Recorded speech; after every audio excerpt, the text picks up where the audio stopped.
और माई के जयकारा लगा ली। एक बार प्रेम से बोली सच्चे दरबार की।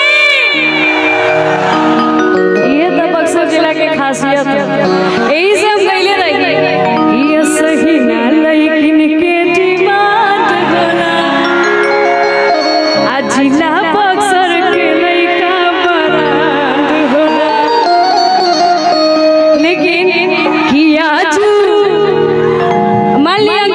अंकित भाई खातिर गाना ना गए तो कहन के बुलावलो बेकारे बा, हमारा खातिर भी तो होके के चाहिए नहीं कि आज मिथिला नगरिया निहाल सकिया